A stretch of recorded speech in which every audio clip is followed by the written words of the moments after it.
am, perdón, le damos, solo le doy aquí, ¿no? Ahí está, creo. Ah, no le doy, sí. Ajá, gracias. Sí, bueno, creo que nos es familiar este concepto, árbol genealógico, de acuerdo al diccionario de la lengua española que publica la Real Academia Española, dice o ofrece esta definición: cuadro descriptivo de los parentescos de una familia dispuesto gráficamente en forma de árbol. Bueno, esto dice el diccionario de la lengua española, árbol genealógico, y probablemente ustedes han entrado en contacto con alguno de estos servicios disponibles en la web. Son 4 de los varios que hay disponibles: Family Search, MyHeritage, Find My Past y Ancestry. Si bien iniciativas en algunos otros países del mundo, primordialmente Estados Unidos, Israel, el Reino Unido y, bueno, no recuerdo, pero algunos de ellos ya con presencia global, por ejemplo, tres de ellos ya ofrecen su servicio incluso en español, ¿no? Para los hispanoparlantes. Y la idea de estos servicios es simplemente justamente ese, que uno puede registrarse, darse de alta y empezar a construir su árbol genealógico, ¿no? Quién es el padre, la madre, los hermanos, la familia inmediata, e ir construyendo ese árbol, los abuelos, y de alguna manera, incluso algunos de ellos van más allá de este servicio, de este primer servicio, y algunos de ellos, por ejemplo, por mencionar uno de ellos, prácticamente todos los que mostré ahorita ofrecen esta posibilidad, es el servicio de hacerse una prueba de ADN. Entonces ellos mismos ofrecen el servicio de ADN, y con esa prueba lo que hacen es ofrecerle a uno las posibilidades de saber, de rastrear nuestro grupo. Como dice aquí, la sencilla prueba de ADN de este sitio web revelará su origen étnico único y le dará la posibilidad de conectarse con nuevos familiares. Dice, además, descubra los grupos específicos de los cuales usted desciende de entre 2.114 regiones geográficas, y lleve su historia familiar a otro nivel con la prueba ADN más accesible al mercado. Entonces, aquí ponen un caso de una persona y le indican su ascendencia, de qué grupos étnicos proviene ella. Y no solo eso, varios de estos servicios, casi todos ellos también hacen esto, rastrean registros que ya son de dominio público. Y fue el caso recientemente aquí en casa. Laila apenas tuvo una conversación con uno de sus abuelos, y a raíz de eso sé que se registró uno de ellos y dio con un documento, creo que era el registro de nacimiento de su bisabuelo, bisabuelo para ella, mi abuelo, pero bisabuelo. Y sí, ahí está el documento, y dice el nombre del padre de él, de la madre de él, la fecha en que nació, el lugar donde nació, y entonces, pero fue así, a través de uno de estos servicios, y presumiblemente irá reconstruyendo o construyendo su árbol genealógico y obtener más información. Quizá el próximo paso sea hacerse su prueba ADN y descubrir de dónde procedemos. Bueno, con eso en mente, de hecho, la semana pasada vimos una genealogía, una suerte de árbol genealógico, si se quiere. La semana pasada vimos el capítulo 4 y vimos esta familia formada por Adán y Java, y después ellos, en el relato que leímos de Génesis 4, tienen 3 hijos. El hijo mayor, bueno, el primer hijo que menciona es Caín, el segundo es Jebel, y después vimos este relato de qué pasa entre los hermanos y a consecuencia de ello qué le ocurre a Caín, ¿no? Y luego vimos parte de su descendencia, y al final capítulo 4 concluye con que otra vez Java y Adán tienen otro hijo, y a ese hijo le llaman Shet en hebreo, y después se nos menciona al final que Shet tiene un hijo que se llama Enosh. Bueno, vimos esta suerte de árbol genealógico, si se quiere, padre, madre, hijos y algunos de los descendientes de Caín. Así que antes de entrar en detalle al texto que nos ocupa hoy, y para quienes nos visitan por vez primera, Un breve recuento de lo que hemos estado viendo en esta serie de Génesis. Empezamos indicando que Génesis pertenece a este mundo del antiguo cercano oriente. Esto es lo que hoy día llamamos Medio Oriente, que se conforma por estos países: Turquía, Líbano, el moderno Estado de Israel, Jordania, Egipto. Por aquí está Irak, Irán y parte de Arabia Saudita. Bueno, los especialistas que estudian este tiempo y ese espacio le llaman hoy día Antiguo Cercano Oriente. Y entonces esas regiones se llamaban la Anatolia, el Levante, Egipto y Mesopotamia, donde se encontraba Asiria, Babilonia, Elam, entre otras. Bueno, Génesis, ese es el mundo de Génesis, pertenece a ese mundo, a esa época. Y Génesis observa esta estructura que iremos apreciando a lo largo de nuestra serie. Hay un relato de creación, después vemos este desarrollo, esta genealogía en capítulo 4, hoy veremos otra genealogía y cómo se va poblando y extendiendo a esta familia. Y después tenemos una crisis que comenzaremos a ver la siguiente semana, Dios mediante, el así llamado diluvio. Pasa el diluvio y después viene otra vez un relato de un desarrollo para llegar a los tiempos posteriores. En este caso, los tiempos posteriores son los ascendientes de Abraham, e inmediatamente Abraham. Bueno, esta estructura, creación, desarrollo, crisis, desarrollo, tiempos posteriores, la comparten otros documentos de hace por lo menos 3.5 milenios de existencia.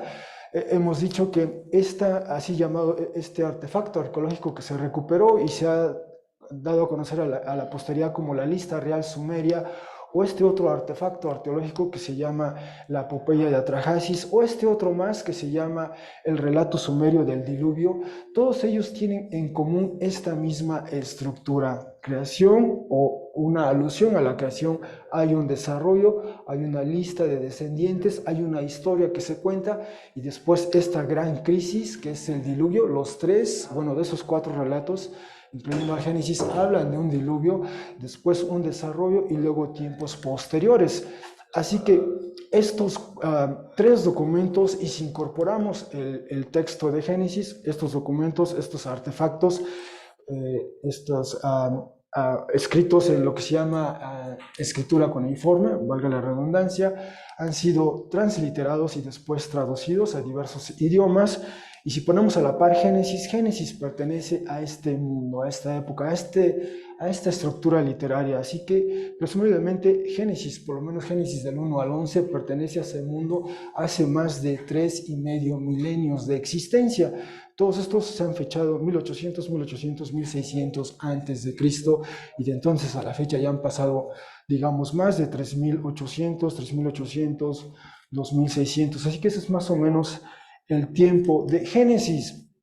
Y empezamos a ver Génesis 1 del 2 al 3 y vimos cómo Génesis nos relata cómo va nos ofrece esta perspectiva cósmica y nos presenta a los cielos y la tierra, y en particular la tierra en un estado, cuando inicia el relato, nos dice que al iniciar era inhabitable e improductiva y además cubierta de oscuridad, y al final del relato ya veíamos la tierra poblada con sus 3 elementos.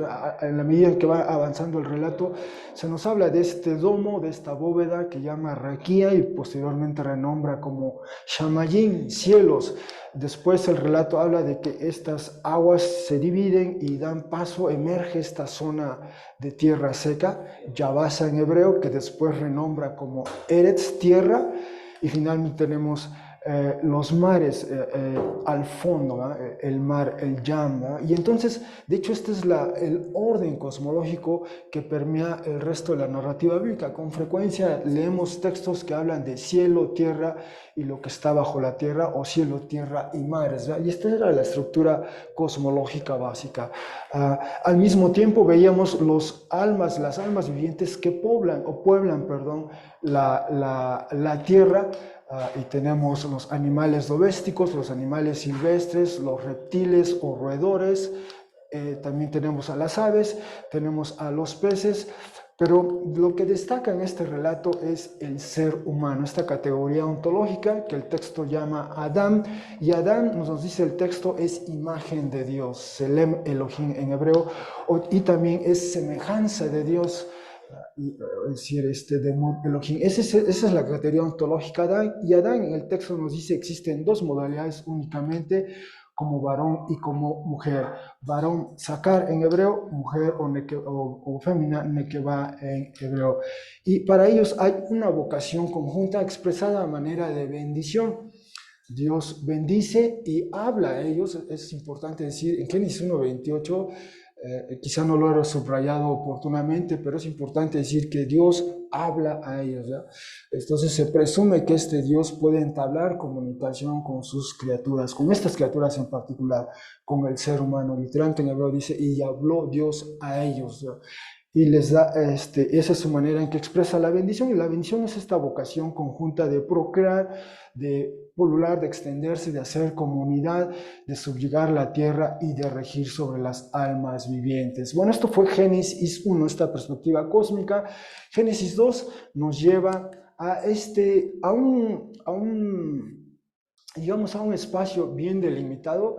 El texto de Génesis 2 nos orienta de estos posibles, nos habla de los ríos Tigres, Éufrates, nos habla de otros ríos, el Pishón y Gihón, y a los especialistas en estas áreas y en este tema de estudios orientales proponen ubicar esa zona por acá, y probablemente donde se llama o lo que conoce Edén, el jardín de Edén, está ahora bajo las aguas de este golfo Pérsico si se quiere, pero por aquí más o menos se presume estaba esa área, y de ahí estaban los ramales que emanaban.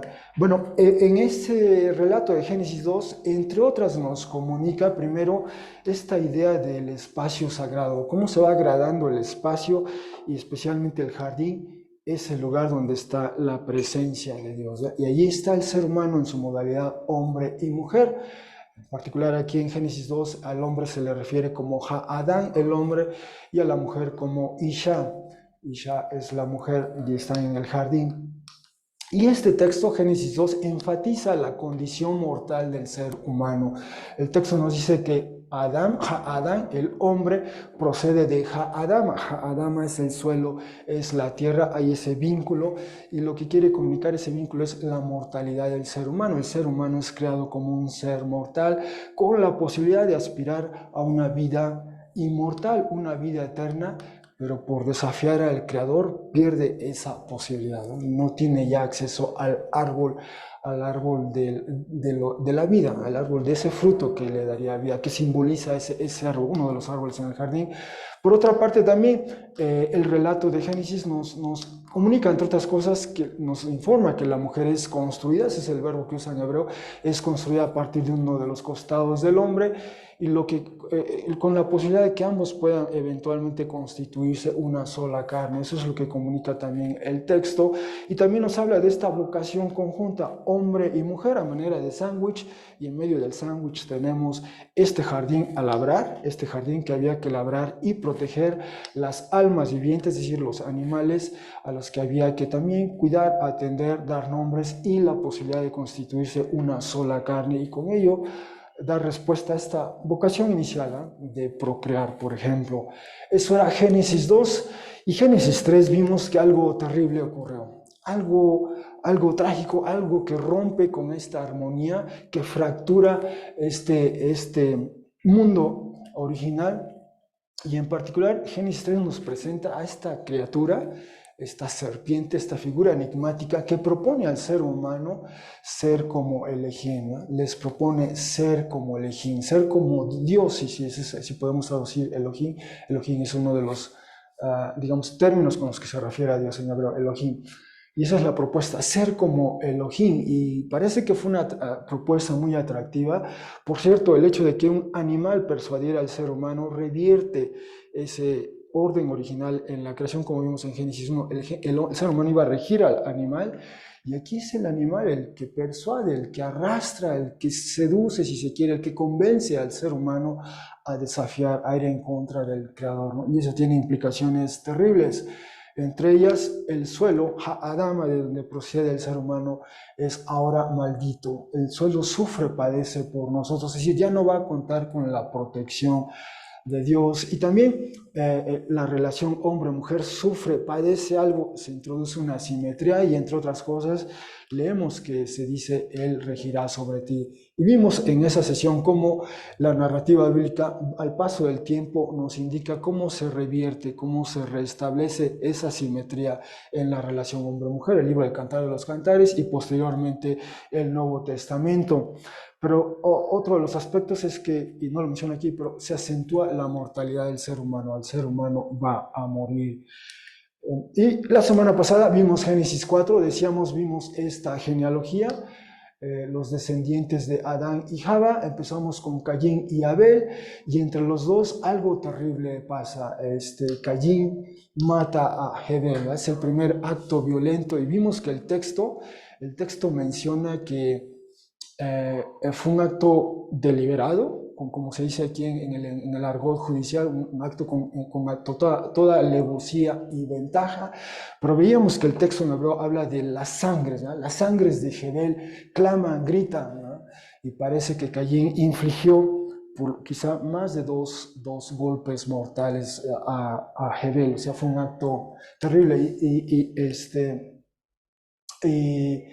Y así algunas tradiciones rabínicas posteriores así lo leen, u otros documentos judíos también leen ese aspecto. Bueno, veíamos que a consecuencia de ello, Caín se le declara que va a ser una persona que no va a poder, que la tierra, lo que él intente hacer en la tierra, cultivar.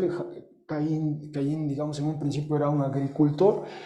La tierra ya no iba a rendir fruto para él, iba a ser una actividad frustrante y por lo tanto eso le vuelve un personaje errante, tiene que buscar comida, alimento en otro lugar y su descendiente, él y su descendiente establecen una ciudad y tenemos el primer relato de una urbanización, si se quiere, la urbanidad asoma, florece y después sus otros descendientes.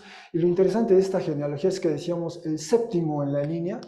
Después de Adán, o sea, tenemos a Adán, Caín, Hanok, Irad, Mejillat, Metusael. El séptimo, Lemec, ahí se detiene la genealogía y se expande. Nos dice algo más de Lemec. Hasta ese momento, la fórmula genealógica simplemente ascendiente engendró a descendiente. Digamos, Hanok engendró a Irad, Irad engendró a Mejillat. Pero cuando llegan a Lemec, de ahí se detiene la genealogía y expande y nos cuenta algo más de él. Y con Lemec leemos que él es el primer caso de poligamia, o sea, vemos cómo ese ideal de la creación, en el caso de la relación hombre-mujer, cada vez sufre, padece más de esta distorsión, de esta distancia. Y tenemos el caso de poligamia, él tiene dos mujeres, Ada y Tzila, y con cada una de ellas tiene dos descendientes. En el caso de Ada tiene a Yabal y a Yubal, y de Yabal se nos describe como esa persona pionera o que es el ancestro, digamos, el antepasado de aquellos que se dedican a vivir en tiendas de campaña y tienen a su vez ganado, ¿verdad? De hecho, esa es de la actividad con la que después se describe a Abraham, a Isaac, a Jacob, y presumiblemente ello implica algo de comercio. También se nos menciona que el otro hijo de él, Yubal, es el que podía tomar, digamos, un instrumento musical de cuerdas, así que él quizás uno de esos precursores o ancestros de los músicos, ¿verdad? De esta arte, el arte musical. Por otra parte, con Sila, sus descendientes de Sila, tiene a Tubal, que se nos menciona, él se dedica a la metalurgia, a estas aleaciones de hierro, quizá de cobre. Él desarrolla esta técnica y también Lamec y Tzila tienen a una hija que se llama Naamá. De ella no nos mencionan nada excepto su nombre, pero entonces vemos en esta genealogía por un lado, este lado favorable, es decir, en un sentido, la vocación del ser humano se va desarrollando, se va gestando, hay esta urbanización, se establece una comunidad, se trascienden las actividades iniciales de agricultura y de ganadería, y ahora hay comercio, hay música, hay metalurgia, se va diversificando la actividad del ser humano, ¿no? El espectro cultural de actividades se va ampliando, por ponerlo en esos términos, y después al final vemos que nace Shed, y con Shed viene Enos, y se nos dice que esta línea en particular destaca por invocar el nombre de Yahvé. Es decir, la adoración se vuelve parte también de la vida ordinaria, cotidiana del ser humano. Además de todas estas actividades, también hay espacio en la vida para la adoración, una vida orientada hacia el Creador, cualquiera sean las actividades. Bueno, eso es lo que vimos hasta ahorita la semana pasada, y esto nos permite ingresar a este tema que domina desde el capítulo 4 y el de hoy, capítulo 5, genealogías. Y bueno, los textos que hicieron favor de leer para nosotros y lo hicieron de una manera impecable, debo decir, ¿verdad? Nos sorprende. Tanto Abi como Ismael leyeron un par de genealogías, una en el Antiguo Testamento, el libro de Crónicas, una genealogía muy simple, solo va mencionando nombre, cada uno de los descendientes, y en el Nuevo Testamento también muy simple en ese sentido, si se quiere, pero en el Nuevo Testamento leímos la genealogía de Jesús retrocediendo hacia sus antepasados. Bueno, en efecto, este dispositivo o este artefacto, esta manera de redactar, este dispositivo literario que se llama la genealogía, bueno, algunos especialistas nos dicen lo siguiente, por ejemplo, de este diccionario del Antiguo Testamento Pentateuco, nos dicen, los académicos bíblicos usualmente distinguen entre genealogías lineares y segmentadas. Las genealogías lineares enlistan nombres que conectan un individuo con un familiar específico de una generación previa, ¿no? Como la que nos leyeron en Primera de Crónicas, como la que nos leyeron de Jesús. Mientras que el alcance o profundidad de las genealogías lineares puede variar, su amplitud permanece limitada a una persona por generación, es decir, el padre, el hijo, el nieto, el bisnieto, el tataranieto y así sucesivamente, ¿no? Solo un descendiente es el que destaca esa genealogía en particular. Una genealogía segmentada posee tanto amplitud generacional, más de una persona por generación, y alcance o profundidad, ¿no? O sea, la genealogía que vimos de Adán, tiene a Caín, a Jebel, a Shed, digamos, esa sería una genealogía segmentada. Posee tanto amplitud generacional y alcance profundidad. Una genealogía segmentada retrata vínculos tanto con una generación específica, es decir, hermano a hermano, a hermana o incluso primos, como de una generación a otra, madre a hija.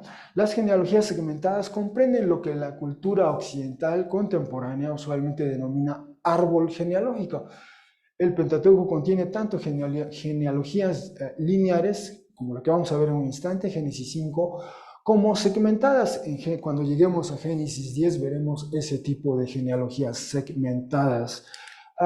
Además, la distinción entre una genealogía lineal y segmentada no debería forzarse demasiado. Ambas pueden aparecer dentro de una lista genealógica extensa. Cuando esto ocurre, la transición de una genealogía lineal a una segmentada y viceversa indica la relativa significancia o insignificancia de una generación específica. Como regla general, esto es quizá importante, como regla general, las genealogías lineales en el Pentateuco, al cual pertenece el Génesis, tienden a vincular personajes en el centro del desarrollo de una trama, ¿eh? Es decir, está esa genealogía ahí porque algo nos quiere comunicar, es importante en el desarrollo de esa trama, de ese relato, de esa historia. Por su parte, las genealogías segmentadas tienden a rellenar, por ponerlo en esos términos, las familias de personajes que no jugarán un rol central en el relato del Pentateuco. Bueno, ese es un aspecto de las genealogías, ¿no? Unas lineares, otras segmentadas, tienen más amplitud, pueden ver más vínculos y también mayor profundidad, ¿no? Y este es el caso que acabamos de repasar, Génesis 4, eso es lo que vimos, ¿no? Entonces, una genealogía lineal sería esta, Adán, Caín, Janob, Irad, y así sucesivamente, esta línea, ¿no? Pero también al mismo tiempo una segmentada es que está viendo a Caín Hebel no tuvo descendientes y Seth, y en un momento veremos cómo después esto se llena a lo largo de leyendo el capítulo 5, ¿va? Y tendríamos una genealogía segmentada porque se ve a Caín, pero también a Seth, estos como hermanos, teniendo ascendientes comunes. Además, otro aspecto importante de estas genealogías, y este me parece también crucial o importante tener en cuenta antes de leer con detalle la genealogía del capítulo 5, es esta. Dice el profesor Kitchen, dentro de las tradiciones hebreas y otras relacionadas, tales secuencias oficiales, padre-hijo, o tales genealogías, si se quiere, padre-hijo, pueden representar hechos factuales de la vida. Ese es un aspecto de la genealogía. O pueden ser una condensación, una abreviación, un compendio de lo que originalmente fue una serie de generaciones más extensa. Así, dentro del libro de Génesis mismo tenemos una nota sobre los hijos nacidos a Jacob por parte de Silpa, de acuerdo a Génesis 46, 16, 18, y en esa breve lista menciona no solo a los hijos directos, Gad y Asher, que tuvo Jacob con Silpa, pero también a sus nietos de ellos, por parte de ellos en particular, Sifión, Hagi, Bería, y además los bisnietos, Eber y Manchel. Así, dentro de Génesis, hijos, el término, el vocablo hijos puede incluir nietos y bisnietos y no siempre hijos literales, ¿no? Ese es un aspecto de estas genealogías. Además, dice, en el periodo romano temprano, el Evangelio judío greco de Mateo emplea ambas convenciones mencionadas, tanto ascendientes directos como aquellos que abrevian o compendian. Por ejemplo, un número limitado. Mateo selecciona, nos presenta un número limitado de ascendientes de Jesús o de descendientes de Abraham y David, ¿no? Y además un número limitado y representativo de generaciones, para él 14 más 14 más 14, quizá si recuerdan la genealogía de Mateo, Ismael nos leyó Lucas 3, la genealogía de Lucas, ¿no? Pero la de Mateo se distingue por eso, nos da 3 relatos, 3 segmentos, y en cada uno de los 3 segmentos aparecen 14 personas, ¿no? O sea, la genealogía de Mateo está orientada en múltiplos de 7, si se quiere, 2 de 7, 2 de 7, 2 de 7. Por lo tanto, el último en la lista va a inaugurar el último periodo, ¿verdad? El 7 de 7, si se quiere, ¿verdad? El 7 de 7. Ese es un aspecto que comunica Mateo, muy típico de la tradición hebrea, por cierto. Pero además dice, en Mateo, en su genealogía, él usa este dispositivo que se llama telescópico. ¿Qué quiere decir con eso? Esta condición de que hijo cubre a un hijo, nieto, bisnieto y tataranieto. Por ejemplo, en esta genealogía de Mateo, en particular Mateo 1:8 dice su Jeroán, o sea, en Mateo Jeroán dice engendró a Usía. Pero en realidad lo que quiere decir, si uno se remite al Antiguo Testamento, esa frase es un atajo, es una manera abreviada para referirse a que Jehoram engendró a Asaía, su hijo, quien engendró a Joás, su nieto, quien engendró a Amasía, su bisnieto, quien engendró a Usía, su tataranieto. Entonces, cuando Mateo dice en 1:8, Jeroram engendró a Usía, está diciendo que Jeroram engendró a su tataranieto. Eso es lo que está diciendo Mateo. Por eso abrevia y por eso es posible que él construya esta genealogía con grupos de 14, 14, 14 y 14. Está compendiando, está abreviando. Mateo no está siendo, debo decir, debo aclarar esto, Mateo no está siendo deshonesto, no está dando información falsa tampoco, sino esta es parte de la manera de una genealogía. ¿Cuál es el fin o propósito de una genealogía? ¿Qué quiere comunicar a sus lectores? Y en función de eso es que se diseña, se construye esta genealogía. O se expande y es tan detallada, o la abrevio, ¿no? Y solo, es decir, sigue la línea de ascendientes o descendientes, según se vea, pero simplemente Jehoram engendró a Usía, bueno, está comprendiendo, está dando el salto del ascendiente hasta el tataranieto, ¿no? Hasta el tataranieto. Y es histórico, o sea, hay esta línea de ascendientes por parte de Jehoram hacia Usía, pero, o sea, Mateo no está faltando a la verdad, sino simplemente está abreviando, ¿no? Esa es su manera de proceder. Así que tal autor, Mateo, conocía su Biblia hebrea perfectamente bien, y lo mismo ocurría con sus contemporáneos judíos, pero esta abreviación correspondía a sus necesidades. El énfasis de él es en la estructura, en el relato mismo de la genealogía, en la forma de la genealogía. Él quiere comunicar que Jesús es el que va a culminar esa línea de descendientes, ¿verdad? Y por eso Jesús va a ser el séptimo de esos múltiplos de 7, ¿verdad? O sea, 14, 14, 14, y con Jesús viene, con él se cierra ese ciclo. Él es, como decía Carla hace un instante, él es el que había de venir, ¿no? Y con él se cierra, se cumple esa expectativa. Esa es la intención de Mateo. Así que en las genealogías formales y representativas de Génesis 4, Génesis 5, Génesis 11, A engendró a B, puede ser literal, puede que así fue, o bien puede igualmente significar A engendró A, se abre un paréntesis, P quien engendró a Q, quien engendró a R, quien engendró a S, quien engendró a T, quien engendró a, y finalmente a B, ¿verdad? O sea, como que, o de una manera más breve, A engendró la línea de descendientes culminando en B, ¿no? Entonces puede ser una de estas dos, que en efecto es directa, A engendró a B, así fue literal, Adán engendró a Caín, ¿no? Y así pasó. O bien, en algunos de los casos, a lo mejor simplemente se está abreviando, se está compendiando, ¿no? Y volveremos a ese punto más adelante. Así que hay que tener en cuenta eso. Además, repito, las genealogías no son exclusivas del texto bíblico. Decíamos que Génesis pertenece al mundo del antiguo cercano oriente, y de hecho este documento, la lista real sumeria, que se recuperó y ha sido fechado en el 1800 antes de Cristo, o sea, tiene una antigüedad de 3800 años este artefacto arqueológico, y por lo tanto el texto comienza con una genealogía, nos habla de 8 reyes. Este es solo un extracto, estoy mencionando los primeros, quizá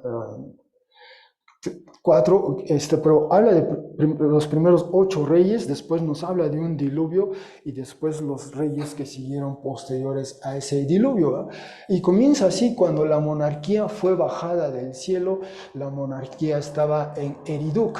En Eriduk, Alulimac llegó a ser rey y reinó 28.800 años. Alalgar reinó 36.000 años. 2 reyes reinaron sus 64.800 años. O sea, la suma de 36.000 y 28.800 da 64.800. Yo dejo el tema de Eriduk. Su reinado a Bat-Tibirak fue llevado. En Bat-Tibirak, Enmenluk Anak reinó 43.200 años. Enmengal Anak reinó 28.000 años. El divino Dumo Sid, un pastor, reinó 36.000 años. 3 reyes reinaron sus 108.000 años, ¿no? Entonces ya llevamos 5 reyes. Solo estoy haciendo esta cita, pero si leyéramos todo el relato que ofrece aquí, esta lista real, vendrían otros 3, y después nos habla de un diluvio, y después lo que continúa posterior a ello. Pero quizá lo que ya llama nuestra atención de momento es estos, ¿no? Estos números: un rey que reina 28.800 años, otro que reina 36.000, otro que reina 43.000, es muchísimo tiempo, ¿verdad? Muchísimo tiempo. Bueno, volveremos a este punto, pero por lo pronto, sabed que es decir, estas listas genealógicas, si bien aquí se enfatiza más bien listas de reyes, en Génesis 4, Génesis 5 son listas de familias, ¿no? Familias, genealogías familiares, si se quiere. Bueno, con todo esto como marco de referencia para apreciar mejor este pasaje, vamos a leerlo ahora. Vamos a leer Génesis 5, y comenzamos con primero los varios matices del vocablo Adán. Dice así, Génesis 5, 1.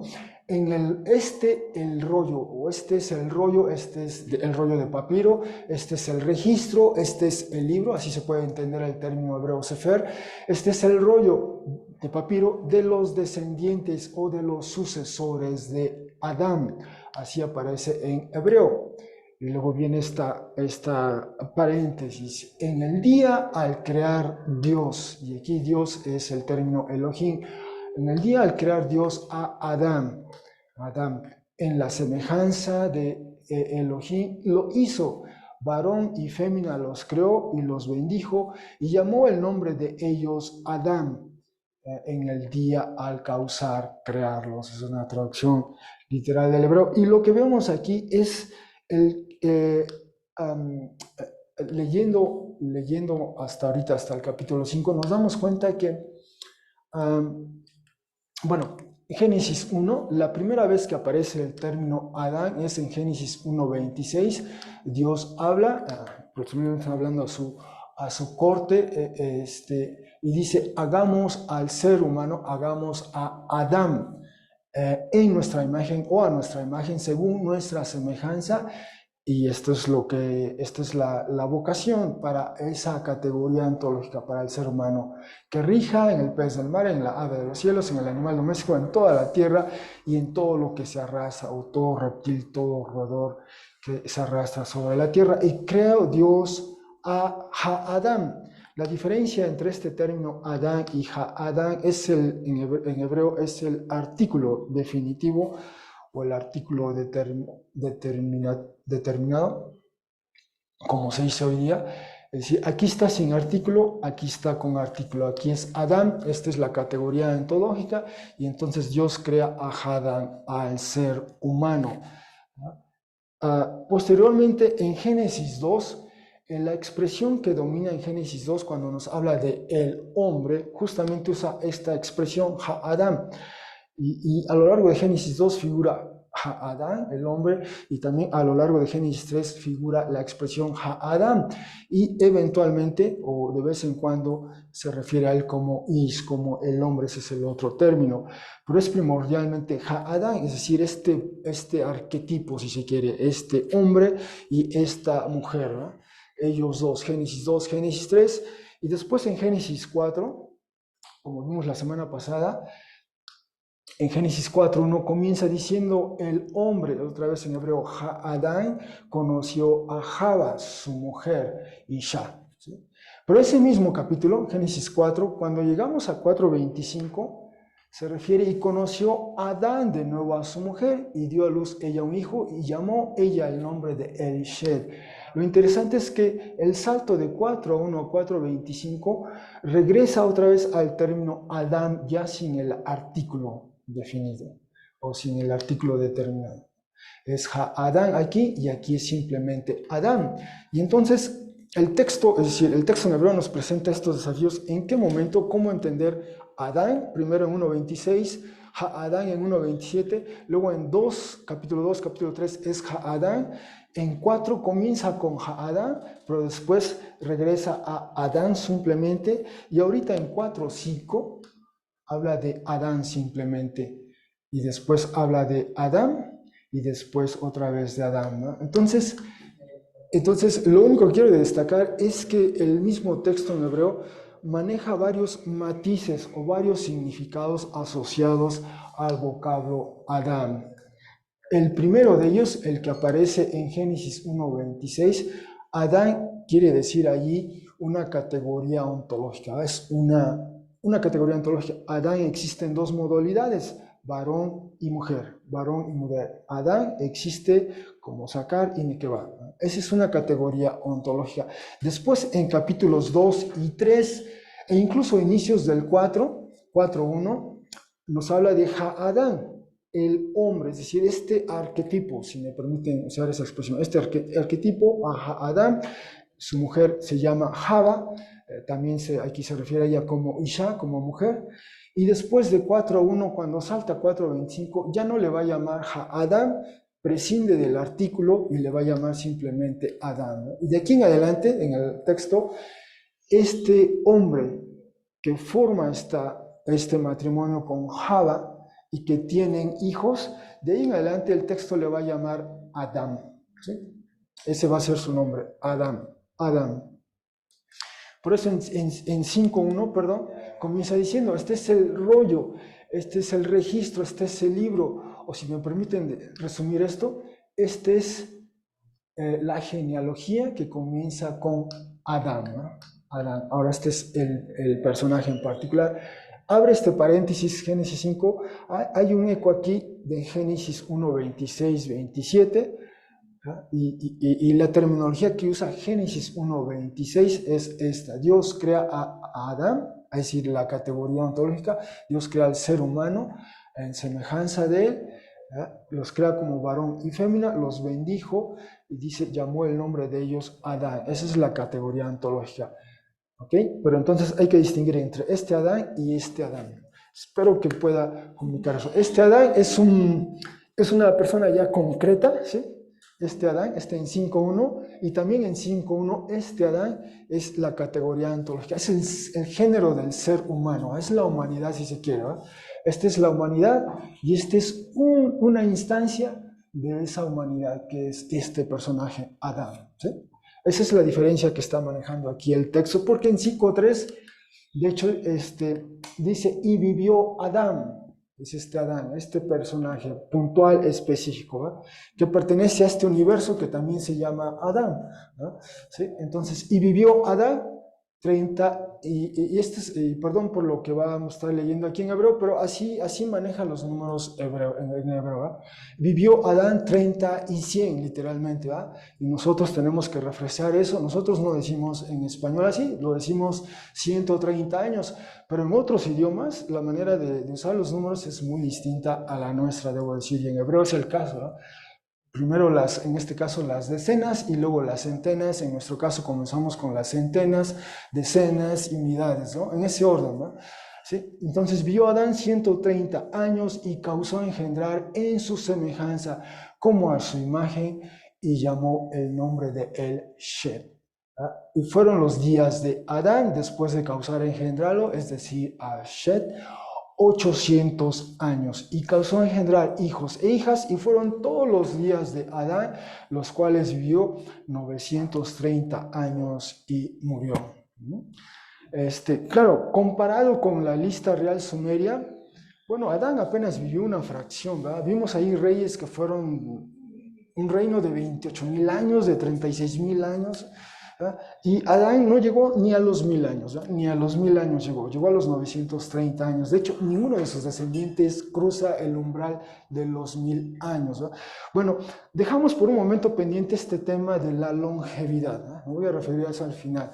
¿Cómo manejamos eso? Lo que quiero destacar ahorita, además yo ya distinguir, está Adán, este universo de seres humanos, Adán, y está esta persona concreta que también se llama Adán, ¿no? Y este es el Adán del que estamos hablando, que tiene descendientes, y esto es lo que quisiera destacar.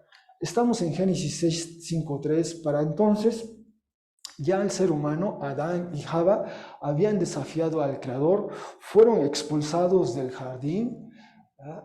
Y aún así, la imagen de Dios, la semejanza de Dios no se perdió. Nos dice que Adán engendró a Shet. Ese fue el tercer de sus hijos, según Génesis 4, y lo crea en su semejanza, lo engendra en su semejanza como a su imagen, ¿no? Y este es un eco de lo que acabamos de leer hace un instante, ¿ya? Dios crea a todo el ser humano porta la imagen y la semejanza de Dios, a pesar de haber desafiado al Creador. Ese aspecto de nuestra condición humana que nos distingue del resto de las criaturas, de las otras almas vivientes, no se ha perdido. Quizá algo le ha pasado, quizás se ha afectado, distorsionado, pero no se ha perdido. El ser humano preserva esa condición, es semejanza de Dios, es imagen de Dios. De hecho, un documento en el Nuevo Testamento, la epístola de Santiago o Jacobo, nos habla, explícitamente habla de que el hombre preserva la semejanza de Dios, ¿no? Ese es un punto a destacar. Llama el nombre de él Shet, y después tiene otros descendientes y muere. Y lo que vemos en esta instancia breve, corta,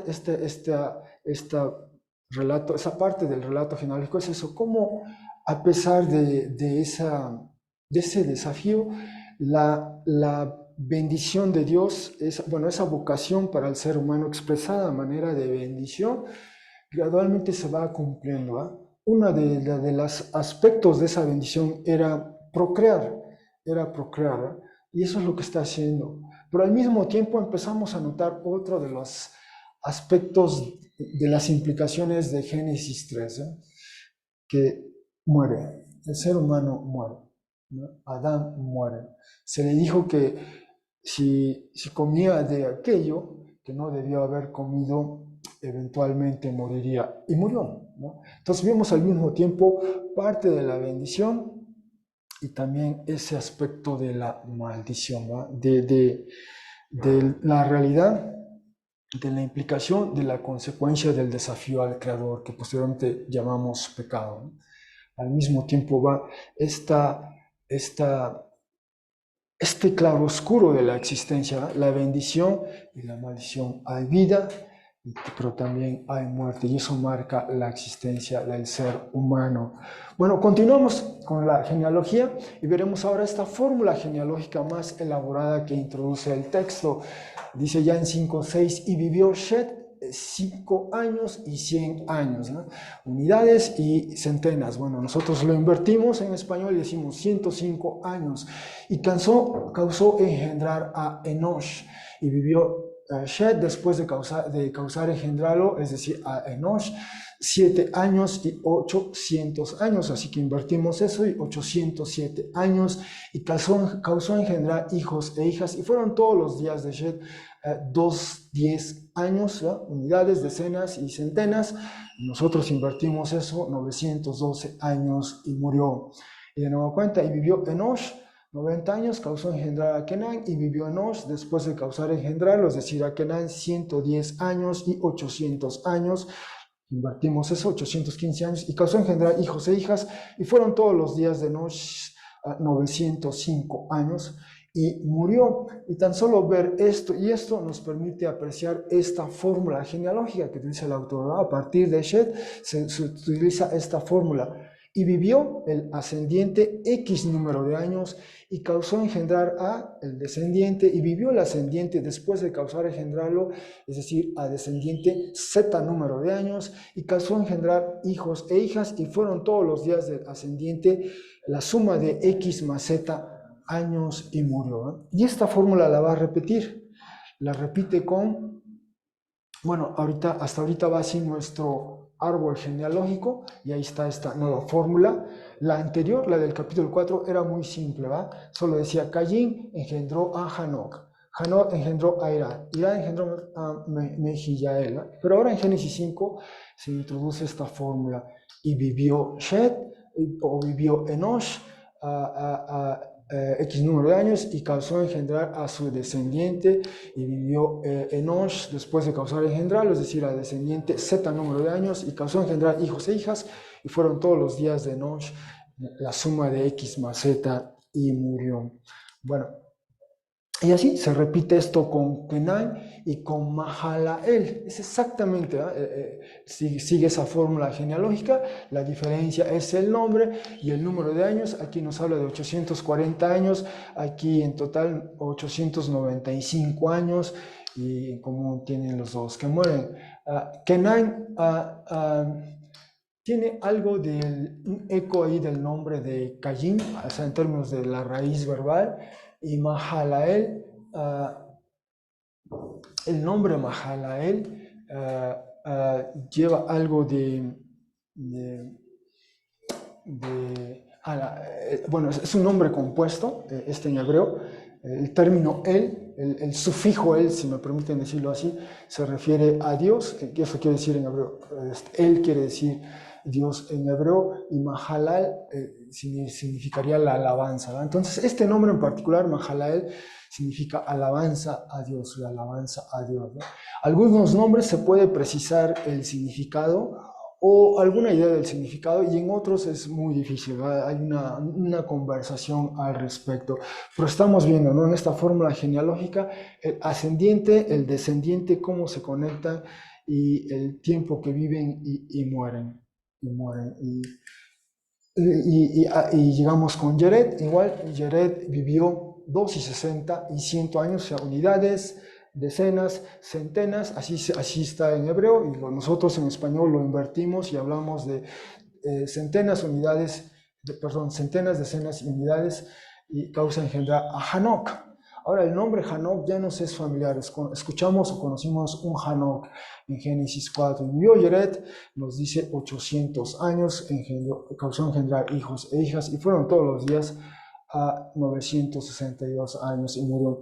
Por cierto, quisiera destacar este uso del término y causó engendrar, quizá parece un tanto pedante, ¿va? Ponerlo así en esos términos, pero este es en hebreo el sistema verbal tiene varias matices o modalidades y este es el modo verbal que se llama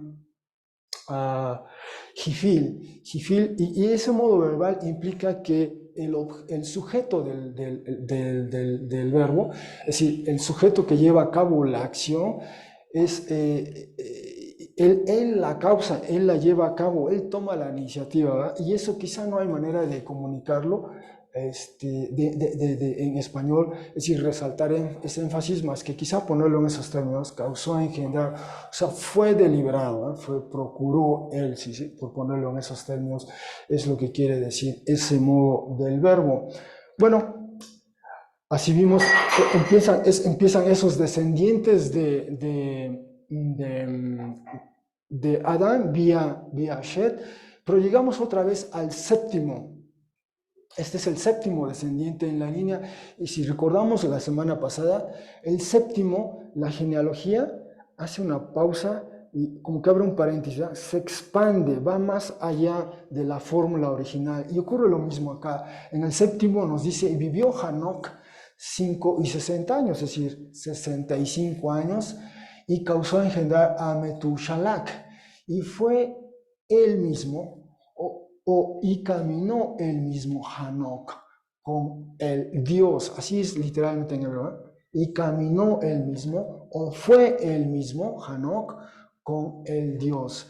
Después de causar engendrarlo, es decir, a Metushelach 300 años, y causó engendrar hijos e hijas, y así está en hebreo, aquí se diría, y fueron todos, pero dice, y fue todos los días de Hanoc, 160 años y 300, o sea, a la inversa 365 años.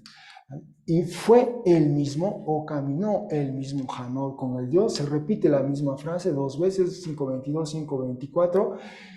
Y no fue más él, pues lo tomó a él Dios. Entonces, el séptimo en esta línea, la línea que va por Shed, nos presenta algo. El séptimo de la línea de Caín, quizá lo recuerden, fue Lemec, ¿no? Y de Lemec leímos que primero él tuvo 2 esposas, 2 mujeres, ¿verdad? Y además era un hombre proclive a una violencia extrema. Él decía, si a mí me golpean, yo mato, ¿eh? Si a mí me hieren, yo mato, ¿verdad? Y si me hacen algo, pues no solo 7, sino 70 veces, ¿verdad? Es un hombre de una intensidad extrema, violento en ese sentido, ¿verdad? Y que se inicia pues en la poligamia. El contraste con el séptimo por la línea de Shed es alguien que se distingue por andar él mismo con Dios, ¿verdad? Fue con él, a lo largo de su vida anduvo con Dios, caminó con él mismo. Y este es el mismo verbo, el verbo que se traduce aquí, ir o caminar, que se menciona, por ejemplo, en Génesis 3:8, que caminaba Dios a la brisa del viento, por ejemplo, ¿va? Y pregunta, ¿dónde estás tú? Bueno, ese es el mismo verbo, y se repite aquí. Él caminó el mismo con Dios, ¿no? Y se nos dice, no solo Dios, sino el Dios, se enfatiza, pues se hace énfasis, y la implicación de ello, Hanoc rompe esa secuencia de que vivió y causó y fue y murió. Aquí no dice y murió, aquí dice simplemente que no fue más él, pues lo tomó a él Dios. O sea, Hanoc de alguna manera, precisamente por caminar con Dios, ¿no? Él no fue más y lo tomó a él Dios. No, el texto no enfatiza que murió, ¿no? Simplemente lo toma Dios a él. Y eso es algo extraordinario. Hay un destello ahí, en este cumplimiento de la bendición. Hay un destello ahí, si se quiere. Uno lee entre líneas en esta genealogía de que la muerte, esa suerte dictada para el ser humano, no es la última palabra. De que hay una manera de trascender, ¿verdad? Y el camino es valga la redundancia, caminar con el Dios, andar con Él, ¿verdad? Y es una frase que que se introduce con Hanok y eventualmente iremos conociendo de otros, por ejemplo, Noé o Noach, y de otros se menciona que caminaron con Dios, pero particularmente este caso atípico en esta descendencia en ese sentido, es el séptimo, y el séptimo introduce este aspecto de caminar con Dios, y una de sus implicaciones es que Dios lo toma a él. Y probablemente es de los que menos vivió en la tierra, si me permiten decirlo así, ¿eh? 365 años, quizás el que menos de los que hemos leído ha estado en la tierra, pero fue a estar con Dios. Así que es el séptimo de Adán, Shed, Enos, Canaán, Mahalalel, Yared, Genova, siguiendo, y él rompe un poco esta estructura, o sea, preserva algo de ello, pero por ejemplo no se nos dice que de él que murió, ¿no? Y el contraste entre Hanok y Lemec es extremo, por decirlo menos, ¿no? Lo que sabemos de él y lo que sabemos de Hanok. Ahí tenemos estos dos contrastes. Bien, continuamos. Vivió Metushelach 187 años, causó engendrar a Lamec. Aquí hay otro Lamec. Y vivió Metushelach después de causar engendrarlo, es decir, a Lamec, 782 años, causó engendrar hijos e hijas, y fueron todos los días de Metushelach 969 años. Parece que él rompió el récord, pero no llegó a los 1000, no cruza el umbral de los 1000 años, es interesante. Y después, ese fue el octavo, entramos al noveno, y en el noveno asoma esta posibilidad. Y vivió Lemec 182 años, causó engendrar a un hijo, y llamó el nombre de él Noach, al decir, este nos confortará de la labor o trabajo o acción de nosotros y del arduo trabajo de las manos de nosotros, del suelo cultivable, el cual maldijo Yahvé. Y esta expresión es un eco literal de Génesis 3, 16, 17. Así se dice, el arduo trabajo, ¿no? Adama, el suelo fue maldecido, y por lo tanto trabajarlo va a ser arduo, va a ser demandante, extenuante, ¿no? De eso habla Génesis 3, 16, 17. Y entonces Lemec, en un dejo de esperanza, dice, este hijo nos confortará. Y vivió Lemec después de causar engendrarlo a Noach 595 años, causó engendrar hijos e hijas, y todos los días de Lemec, y fue todos los días de 777 años, y murió. Bueno, es interesante que los términos que utiliza, el verbo que se utiliza para expresar esta posibilidad, esta expectativa, el confort, el que nos confortará, es el verbo naham. Naham en hebreo, Naham. Y el parecido con Noach, por lo menos el parecido fonético, hay un juego ahí, Naham y Noach. Hay algo, entonces este verbo, el verbo Naham, en su modo piel, en el modo piel es confortar, es consolar, y aparece 9 veces en el texto hebreo de Génesis, pero Naham y Noach hay algo ahí de cierta afinidad fonética. Entonces, Noach nos va a Naham, ¿no? Eso es lo que está tratando de decir el autor, ¿no? Hay ese juego de sonidos, ¿no? Por eso le llaman Noé. No se ha precisado exactamente qué quiere decir Noé o Noach, pero la idea de que hay esta familiaridad fonética con este verbo apunta a ello, ¿no? Nos va el que consuela, el que conforta, si se quiere, ¿no? Eso apunta a la idea de Noach o Noé. El otro término que utiliza aquí, nos confortará de la labor o de trabajo o acción de nosotros, usa el sustantivo ma'aseh. Ma'aseh, que puede traducirse como acto, acción, hecho, trabajo, labor, suerte final.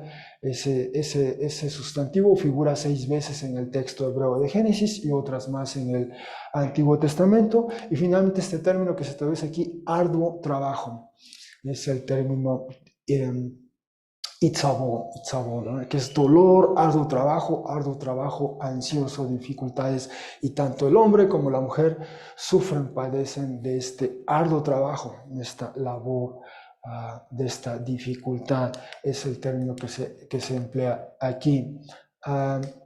Y concluye el texto diciendo, y fue Noac, hijo de 500 años, otra vez unidades, de unidades salta a centenas, y entonces 500 años, y causó engendrar Noac, a Shem, a Ham y a Jafet. Y aquí concluye la lectura de nuestro texto, y entonces tenemos esta línea de Adán vía Shet, llegamos hasta el 10º con Noac. Entonces, esto es parte también de la peculiaridad de estos dispositivos literarios en las genealogías. Del 7º a veces se expande, se nos dice algo más, es el caso de Lemec o el caso de Hanoc, o también del 10º, en este caso Noac. De Noac se nos va a decir algo más, de hecho, la próxima semana y en los próximos quizá 3 domingos estaremos hablando mucho de Noac y posteriormente después de sus hijos, ¿verdad? Pero Noac, el 10º de la línea por parte de Adán vía Shet, es este en que se finjan estas expectativas o posibilidades. Habiendo dicho eso, déjenme volver al tema de estas personas que viven y por lo tanto reinan unos periodos exageradamente prolongados, ¿verdad? 28.000 años, 36.000 años, tenemos uno de 43.200, 28.000, 36.000.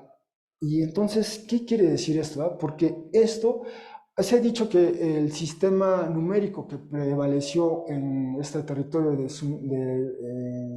Sumerio, en este territorio sumerio, en esta zona sumeria, fue sexagesimal, es decir, si dividiéramos esto entre quizás 6.000 o 600 por lo menos, los números se reducirían dramáticamente y se parecerían mucho a los que usa el texto bíblico, ¿verdad? Pero aún así, sí, son números muy elevados. Entonces, ¿por qué usan estos números? ¿Verdad?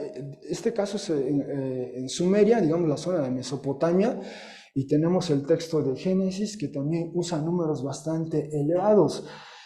¿Cómo entender, cómo apreciar esta información? De nueva cuenta, cito al profesor Kitchen, un experto en estudios orientales, especialmente de Egipto, y él dice lo siguiente: así, para cubrir épocas muy extensas, estas personas del antiguo cercano oriente, emplearon su único recurso real, la duración de la vida humana y la continua sucesión de vidas humanas, alcanzando hacia atrás hasta donde alguien podría llegar. El diluvio ocurrió mucho tiempo atrás y ellos tenían registros de un buen número de reyes o ancestros retrocediendo en esa dirección, pero probablemente ello parecería insuficiente. Antes del diluvio, su tradición existente hacia la aún más distante creación, la aún más distante creación era, por decirlo, más breve y menos adecuada para tratar. Así, los reinos de eras, como los que acabamos de leer, en verdad vastos o extensos, de 8 meros reyes sumerios previos al diluvio y posteriores a la creación, tenían una función: llenar una brecha conceptual. Las extraordinarias generaciones de los ancestros prediluvianos de Noac sirvieron en un rol similar. Y en Egipto el concepto halló una respuesta paralela también, pero no vinculada al diluvio. En otras palabras, lo que este autor propone es una hipótesis, ¿ya? Este es un tema, ese tema de la longevidad de estas personas, es un gran tema de conversación entre los especialistas, pero una hipótesis que está manejando este autor ve la evidencia del libro de Génesis, ve la evidencia de otros documentos del antiguo cercano oriente de la época, como este que acabamos de leer. ¿Y cuál es la propuesta? Que el hecho de que se hayan escrito estas genealogías o estos relatos y se les asigna a personas estos tiempos tan extensos, es su manera, de alguna manera, por decirlo así, de rastrear, de mirar hacia atrás al pasado, no solo hacia el tiempo del diluvio, sino ir más atrás al tiempo del diluvio, tratando de llegar al tiempo de la creación. Y entonces, ¿cómo llegan a eso? Bueno, a las personas, presumiblemente estas personas fueron reales, algunas de ellas se ha corroborado su existencia con otros artefactos arqueológicos, se les asigna este tiempo para decir que a través de ellas vamos retrocediendo en el tiempo y podemos alcanzar hacia ese pasado remoto, ¿no? Esa es, al parecer, la intención de por qué se les asigna a estas personas estos periodos prolongados. ¿Fuese el caso en el libro de Génesis? Bueno, esa es la gran pregunta. No lo sabemos, pudo haber sido, pudo no haber sido, pudo haber sido que en efecto Lemec vivió 777 años o que la otra persona vivió 962 años. Esa es una posibilidad. O quizás una posibilidad que es un dispositivo literario simplemente para apuntar hacia lo remoto que es el pasado, ¿no? Ese es quizá el aspecto. Pero sea o uno o sea lo otro, el texto asume que fueron personas reales, auténticas, sí, que fueron personas reales, ¿no? Ese es un aspecto. El otro también es que ninguno de ellos en el texto bíblico rebasa el límite o el umbral de los 1000, ¿no? Los 1000 años. Hay un salmo que dice que 1000 años son para el Señor como un día y un día como para 1000 años, ¿va? Ninguno de ellos cruza ese umbral en el texto bíblico, nadie cruza el umbral de los 1000 años. Y en lo que sí coinciden los textos del Antiguo Cercano Oriente, incluyendo el Génesis, si se colocan en esa categoría, es que después del diluvio estas cifras se acortan dramáticamente, ¿eh? Y lo iremos viendo en nuestra serie en Génesis. Después del diluvio hay otras genealogías y vamos a ir viendo cómo se va reduciendo dramáticamente el periodo de vida de las personas hasta estabilizarse en tiempos ya que no son familiares, ¿no? Nadie va más allá, en el resto del Antiguo Testamento, nadie va más allá de 120 años. Moisés muere a los 120 años, su hermano, después Abraham, sí, Abraham, Isaac, Jacob, van más allá de 120 años, pero ya después, posterior, digamos, a la generación de Moisés, ya nadie más va allá de 120 años, ¿no? Como veremos más adelante. El próximo domingo veremos ese umbral que se establece. Y acaso su hermano Aarón llega a los 123 años, pero ese vuelve a ser el límite. Pero por lo pronto, esta es una posibilidad, ¿eh? De por qué se manejan estos periodos. Bueno, es su manera de alguna manera indicar que hay un pasado muy remoto, y esta es una manera de acercarse, a tocar, a vislumbrar ese pasado remoto a través de esos periodos tan extensos o tan largos. Bueno, habiendo dicho eso, repito, es un tema de conversación que aún sigue dando pie a proponer algunas hipótesis. Lo que hemos visto hoy, la genealogía fue un dispositivo o un instrumento literario que figura, valga la redundancia, en la literatura del Antiguo Cercano Oriente. Y vimos una muestra de ella. Su propósito era compendiar historia del pasado siguiendo la vida o la línea descendiente de personajes relevantes. Ya vimos que en algunos casos sí es el descendiente directo y en otros compendia. Vimos que Mateo compendia, ¿verdad? Habla del ascendiente y descendiente y pasa por hijo, nieto, bisnieto y tataranieto, ¿verdad? Mateo hizo eso y no está faltando a la verdad, sino simplemente es su manera de comunicar sobre la ascendencia de Jesús desde esta perspectiva. Él quiere enfatizar estos grupos de 14, estos múltiplos de 7, porque habla del rollo de la genealogía, el rollo del registro de Jesús, el hijo de David, el hijo de Abraham. Y ese es su énfasis, y así construye esa genealogía. En Génesis 4 y Génesis 5, el empleo de genealogía nos permite apreciar dos líneas descendientes, una en la que destacaron habilidades como la urbanización, comercio, música y metalurgia, la línea que va a través de Caín, y otra en la que destacan la adoración e intimidad con el Creador, la adoración se habla de Shed y después de Nosh, pero especialmente la intimidad con el Creador vía Hanoch, ¿no? El séptimo, ¿sí? Pero ambas líneas exhiben la realización de la bendición y maldición humanas, ¿no? Se establecen comunidades, se está procreándose el ser humano, hay diversidad en la actividad humana, hay comercio, música, metalurgia, urbanización, además de la actividad de la agricultura y la ganadería. El contraste entre el séptimo descendiente en cada línea de descendientes, valga la redundancia, es por demás extraordinario, ¿eh? Uno incurre en la poligamia e es inclinado a la violencia extrema, es el caso de Lemec vía Caín. El otro destaca por caminar con el Creador y se puede decir no experimenta la muerte. Es el caso de Hanok vía Shed, ¿no? Y el último descendiente en la segunda línea, que es el 10º, genera una expectativa de alivio del arduo trabajo debido a la maldición del suelo. Y nos quedamos así en suspenso con esa expectativa. Vamos a ver qué pasa, si se cumple o no esa expectativa en Noach.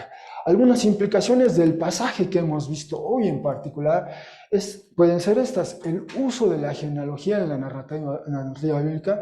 Hoy vimos Génesis 5, el domingo anterior vimos Génesis 4, leímos Primera de Crónicas, y solo un extracto, si hubiéramos leído toda la genealogía nos hubiera tomado más tiempo, o también leímos una de las genealogías del Nuevo Testamento. Bueno, el uso de la genealogía en la narrativa bíblica con funciones particulares según el contexto donde se halla, a veces abreviando, ¿qué nos muestra del devenir del obrar de Dios a través de las personas? ¿No? Nos invita la genealogía a pensar en ese aspecto. Por otra parte, tenemos el contraste entre los séptimos de las líneas de descendientes. Estos contrastes, ¿eh?, entre Lemec y Hanok, entre el estilo de vida que cultivó Lemec y el estilo de vida que cultivó Hanok, ¿cómo iluminan ambos nuestro actual contexto cultural, especialmente aquí en México, marcado por esa sombra de la violencia que impera en varios aspectos de la vida? Finalmente, los destellos de esperanza que asoman en la figura de Hanok. Él fue tomado por Dios, y las expectativas que se depositan en Noach nos conducen a considerar y creer en Jesús. Jesús es la vida. Él dijo: yo soy la vida, la verdad, el camino, la vida y la verdad. Y también llegó a decir: yo soy la resurrección y la vida. Y también Jesús es la liberación o es la salvación. Leeremos en un momento ese texto de Mateo 1:18 al 20, y se nos dice: llamará su nombre Jesús, porque él será la Yeshua. Él va a ser la liberación, él va a ser la salvación, no de una presión de un pueblo hacia otro, sino de nuestros pecados, ¿no? De esa inclinación nuestra a ir contra el Creador. Bueno, ese es Jesús. Y quizá Hanok y Noach anticipan ese aspecto de la vida y misión de Jesús acá. Bueno, con eso concluimos esta exposición y damos paso Bueno, antes de terminar la exposición, Avi hizo una pregunta en el chat y dice: según algunas tradiciones mencionan que Adán fue el único hecho a la imagen de Dios, y mencionan que nosotros ya no, después de que Adán comenzó a engendrar a sus hijos a su imagen. ¿Esto es así? ¿O después de que Jesús es el nuevo Adán volvemos a portar la imagen de Dios? ¿O esto queda como cuando vamos a un museo? Igual si quieres, Avi, tú también puedes explicar un poco más tu pregunta. Bueno, lo que pasa es que había estado escuchando de esa idea, perdón, es que se hace rebote en el otro dispositivo. Ya, había estado pues estudiando este pasaje y leí unos comentarios que decían que después que Adán empezó a engendrar a sus hijos, esto fue solamente la imagen del Creador sobre Adán, pero que Adán, una vez haber pecado, ya nosotros no portamos esa imagen. Pero bueno, no sé si me di a explicar con lo que... Sí, gracias, Avi. Creo entender la pregunta, ¿verdad? El punto es, parece que la descendencia de Adán, por cualquier línea, sea por Caín o por Seth, digamos, ya no poseyó, por ponerlo en esos términos, ya no se caracterizó por portar la imagen o semejanza de Dios. Creo que esa fue la pregunta. Si es así, bueno, a manera de respuesta, primero en Génesis 1:26, es cierto, hay que decir, Génesis 1:26 dice que Dios crea a Adán. Este es Adán como la categoría, como el universo, como la humanidad, la categoría. Dios crea al ser humano a su imagen, a su semejanza. Génesis 1:26, y lo reitera Génesis 1:27, así lo crea. Dios.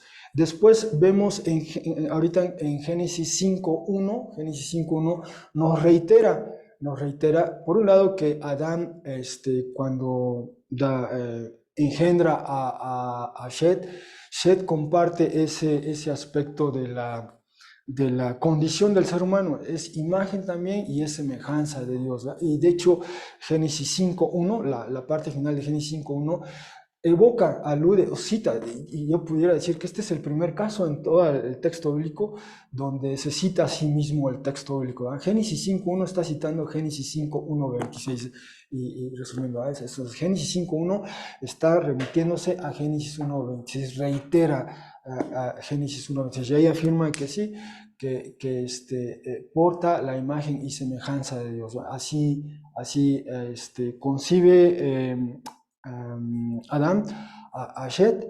Por lo tanto, así que tenemos esos dos aspectos en lo que va de esta serie. Y cuando lleguemos al capítulo 9, en Génesis 9, justamente concluye el diluvio, este evento por demás extraordinario. Concluye el capítulo 9 y es decir, cuando sale a Noé, su esposa, sus hijos del arca y los animales, nuevamente Dios habla con Noé y con su familia, y hay un eco de esa bendición de Génesis 1 que leímos en Génesis 1:28, ¿va? Yahvé habla al ser humano y le bendice, y le reitera la bendición: tienen que procrear, multiplicarse, hacer comunidad, tienen que regir sobre los animales, pero allí una de las variantes es, entre otras, que Dios va a reclamar, va a exigir, va a decir, le imprime o resalta la dignidad del ser humano. Dice: cualquiera que derrame sangre del ser humano, por lo tanto el castigo, la pena es derramar también la sangre, dice, porque el ser humano fue creado a imagen de Dios. Entonces tenemos un principio de jurisprudencia allí, por usar ya términos modernos, que se establece en Génesis 9, ¿verdad? Como parte de la condición humana. ¿Por qué es tal la pena capital, ¿verdad? En ese caso puntual? Porque el hombre porta, es imagen de Dios, ¿verdad? Es imagen de Dios. Entonces, ya lo estamos diciendo, ya pasaron varias generaciones, ¿verdad? Estamos hablando en este árbol general, con la 10ª generación se dice ese de Noé y sus descendientes. Entonces, ese es un tercer aspecto, una tercera manera, una tercera evidencia, por ponerlo en esos términos, de que en efecto el ser humano porta la imagen y semejanza de Dios, ¿no? Génesis 1, Génesis 5, Génesis 9, y posteriormente en el Nuevo Testamento, ahorita estaba tratando de indagar la cita exacta en la epístola de Jacobo o Santiago, nos dice que, entre otras, allí el hombre, el ser humano, es semejanza de Dios. Incluso el Nuevo Testamento reitera eso.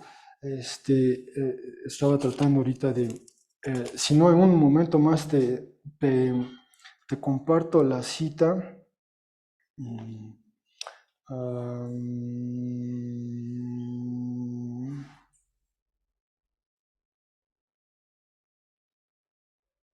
Dice, leo en esta traducción que es Nueva Traducción Viviente, que me han prestado, es la epístola de Santiago, capítulo 3, versículo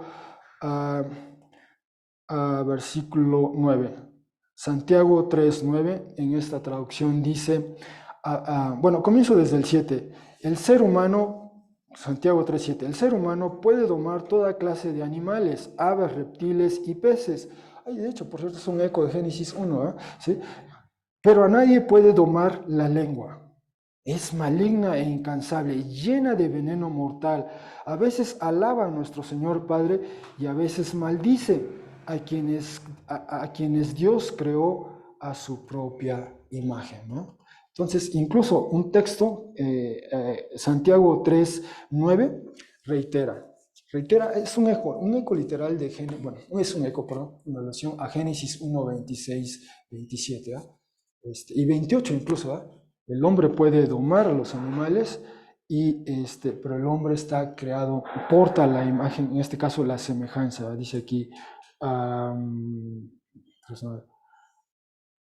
Sí, hay quienes Dios creó a su propia imagen, ¿verdad? Entonces es consistente desde Génesis 1 hasta, bueno, digamos, Antiguo o Nuevo Testamento, en toda esta trayectoria, Génesis 1, Génesis 5, Génesis 9, y de ahí hasta Santiago 3, 9 que acabamos de leer, consistentemente se dice que el hombre porta, es imagen de Dios, es semejanza de Dios. El pecado no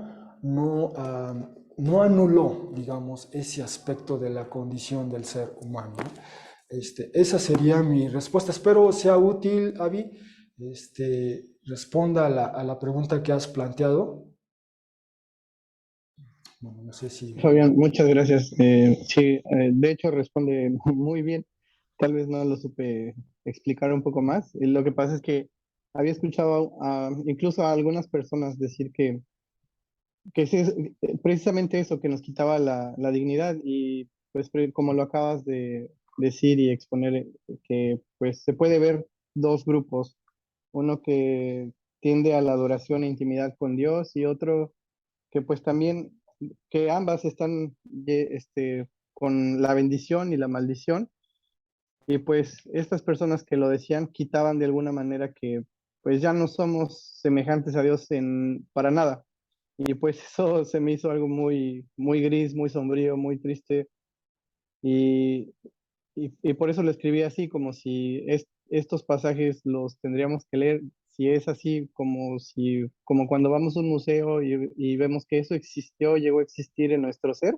Y dije, pues es algo triste, ¿no? Porque desde ese punto de vista, en un museo vemos especies en extinción y que ya no se van a volver a salir, pero pues gracias a Dios por, por tu respuesta, porque pues dignifica, ¿no? La vida humana actualmente, ¿no? En este siglo.